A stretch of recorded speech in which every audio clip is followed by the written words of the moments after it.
Hello everyone, in this video I will show you how to fix startup programs that are grayed out or cannot be disabled in Windows 11. First, try using Task Manager with administrator rights. Right-click on the Start menu and open Task Manager. Go to the Startup Apps tab and try to disable the program from there. If it does not work, click on File at the top and select Run New Task. Type Task MGR and check the box that says Create this task with administrative privileges. This will reopen Task Manager with full control. Now go back to the Startup Apps tab and try disabling the program again. If the issue is still there, the next step is to turn off Fast Startup.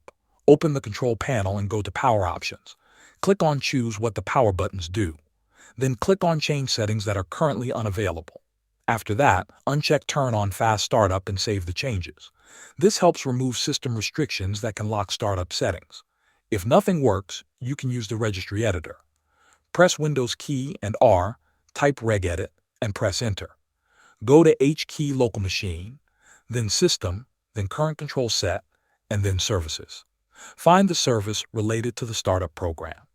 Double-click on Start and change its value. Set it to 4 to disable, 3 for manual, or 2 for automatic. Close the editor and restart your computer. After the restart, the startup program should no longer be grayed out and you should be able to control it normally. Thanks for watching.